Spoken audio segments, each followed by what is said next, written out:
Hello, welcome to Latha's Kaimanam. நான் இன்றைக்கி உங்களுக்கு செஞ்சு காட்ட போகிறது எக்லெஸ் செரி கேக். இந்த கிறிஸ்மஸ் டைமுக்கு இந்த கேக் ட்ரை பண்ணி பாருங்கள், ரொம்ப டேஸ்ட்டாக இருக்கும். அதுக்கு தேவையான இன்க்ரீடியன்ட்ஸ் இங்கே கொடுத்துருக்கேன். ஃபஸ்ட்டு 2 கப் மைதா வந்து நான் மெஷர் பண்ணி எடுத்துக்கிட்டு அதை வந்து சலிச்சிக்க போகிறேன். 2 கப் மைதா எடுத்துகிட்டு அது கூட 1/2 டீஸ்பூன் பேக்கிங் சோடாவும் 1 டீஸ்பூன் பேக்கிங் பவுடரும் ரெண்டும் ஆட் பண்ணிவிட்டு அதை வந்து நான் நல்லா சீவ் பண்ணிக்க போகிறேன். நல்லா சலிச்சு எடுத்துக்கலாம். இந்த மாதிரி இது வந்து ஒரு நம்ம 3 டைம்ஸ் சலிச்சு எடுத்துக்கணும். இந்த மாதிரி அந்த மாதிரி எடுத்து நான் இங்கே ரெடி பண்ணி வச்சுருக்கேன். இது ட்ரை மிக்ஸ்சர். இப்போ வந்து நம்ம வெட் இன்க்ரீடியன்ட்ஸ் ரெடி பண்ணிக்க போகிறோம். அதுக்கு ஃபஸ்ட்டு ஒரு மிக்சிங் பவுலில் ஒரு 1/3 கப் வந்து தயிர் எடுத்திருக்கேன். நல்லா அதை கொஞ்சம் க்ரீம் பண்ணிக்கோங்க. நல்லா புளிக்காத தயிராக வேணும், ரொம்ப புளிச்ச தயிர் வேண்டாம். அது கூட 1.25 கப்பு சுகர் ஆட் பண்ணியிருக்கேன். இது எல்லா மெஷர்மெண்ட்ஸும் நான் உங்களுக்கு டிஸ்கிரிப்ஷன் பாக்ஸ்லேயும் கொடுக்குறேன், பார்த்துக்கோங்க. மெஷர்மெண்ட்ஸ் ரொம்ப முக்கியம். தயிரையும் சுகரையும் நல்லா க்ரீம் பண்ணணும். கொஞ்சம் நல்லா ஸ்மூத் ஆகிற வரைக்கும் நல்லா மிக்ஸ் பண்ணி நல்லா இந்த மாதிரி க்ரீம் பண்ணி விடுங்க. நான் இது வந்து பீட்டர் இல்லாமல் வெறும் ஹேண்ட் பிளெண்டர்லேயே பண்ணி காமிச்சிருக்கேன். இது கூட 1/2 கப் மில்க்மெய்ட் எடுத்து வச்சுருக்கேன். அதுவும் இப்போ நான் ஆட் பண்ணி அதையும் சேர்த்து நல்லா க்ரீம் பண்ணிக்கணும். நல்லா க்ரீம் பண்ணிக்கிறேன். கொஞ்சம் சுகர் வந்து நல்லா அப்படியே கரைய ஆரம்பிக்கும் இந்த மிக்ஸ்சரில். அப்போ தான் நல்லா ஸ்மூத்தாக க்ரீமியாக இருக்கும் உங்களுக்கு மிக்ஸ்சர்.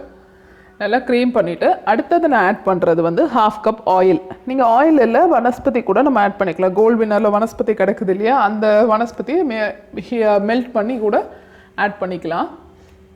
அதையும் நல்லா மிக்ஸ் பண்ணி நல்லா க்ரீமியாக நல்லா கம்பைன் பண்ணி விட்டுருங்க. நல்லா பீட் பண்ணணும். கையில் ஹேண்ட் பிளெண்டர் வச்சு நல்லா பீட் பண்ணால் தான் வந்து அந்த ஆயில் வந்து நல்ல மிக்ஸ்சரோட நல்லா ஸ்மூத்தாக க்ரீமியாக இருக்கும். அதையும் நல்லா க்ரீம் பண்ணி விட்டுட்டு இப்போ நான் வந்து ஒரு 1/4 கப் டூட்டி ஃப்ரூட்டி ஆட் பண்ணிக்கிறேன். இது செரி கேக் அப்படிங்கிறதுனால நான் டூட்டி ஃப்ரூட்டி ஆட் பண்ணியிருக்கேன். இப்போ அதையும் போட்டு நல்லா மிக்ஸ் பண்ணிவிட்டு நெக்ஸ்ட்டு நம்ம வெனிலா எசன்ஸ் ஆட் பண்ணிக்கலாம். ஒரு 2 டீஸ்பூன் வெனிலா எசன்ஸ் ஆட் பண்ணிவிட்டு நல்லா மிக்ஸ் பண்ணி விட்டுருங்க. நல்லா மிக்ஸ் பண்ணிவிட்டு நெக்ஸ்ட்டு வந்து நம்ம செரி மிக்ஸ்சர் ஆட் பண்ணிக்க போகிறோம்.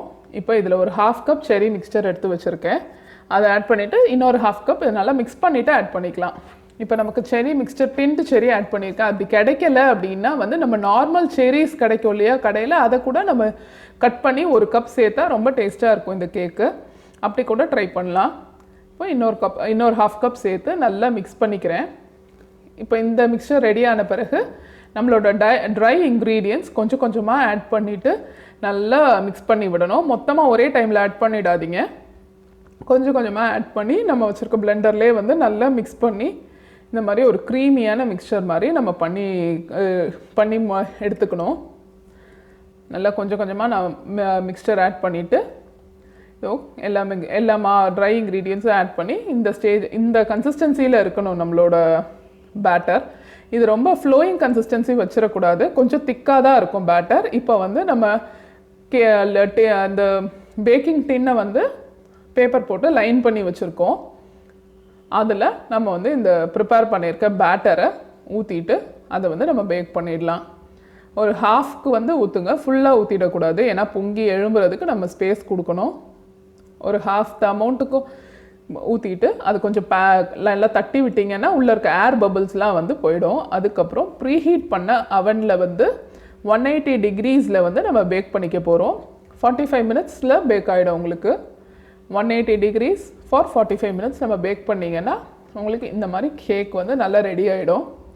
இப்போ ஒரு 45 மினிட்ஸ் கழித்து கேக் வந்து ரெடியாக இருக்கா அப்படிங்கிறதால ஒரு க்ளீன் நைஃப் வச்சு செக் பண்ணுறேன். பார்த்தீங்களா, இப்படி விட்டு எடுத்தீங்கன்னா க்ளீனாக வரணும் உங்களுக்கு, அந்த பேட்டர் ஒட்டாமல். அப்போ கேக் ரெடி. நான் பேலன்ஸ் இருக்க மாவு வந்து கொஞ்சம் கப் கேக்ஸ் மாதிரி ஊற்றியிருக்கேன். அதே பேட்டர் தான் கப் கேக் மோல்டில் ஊற்றி அதையும் பேக் பண்ணுறேன். அதே இது தான் 180 டிகிரீஸ் ஃபார் இது வந்து 45 மினிட்ஸ் தேவை இருக்காது, ஒரு 30 மினிட்ஸ்லேயே ரெடி ஆகிடும். இப்போ உங்களுக்கு செரி கேக் ரெடி ஆகிடுச்சு. நீங்கள் கூலான பிறகு இதை கட் பண்ணி சர்வ் பண்ணலாம். ரொம்ப சாஃப்டாக இருக்கும். இந்த கிறிஸ்மஸ் டைமுக்கு இது ஒரு டிஃப்ரெண்ட் வெரைட்டியாக இருக்கும். ட்ரை பண்ணி பார்த்துட்டு எனக்கு கமெண்ட் சொல்லுங்கள். இந்த ரெசிபி பிடிச்சிருந்ததுன்னா லைக் பண்ணுங்கள், ஷேர் பண்ணுங்கள், கமெண்ட் பண்ணுங்கள். என்னோடய சேனலுக்கு சப்ஸ்கிரைப் பண்ணி பக்கத்தில் இருக்க பெல் பட்டனை கிளிக் பண்ணிக்கோங்க. அப்போது உங்களுக்கு உடனே நோட்டிஃபிகேஷன் வந்து சேரும். தேங்க்யூ.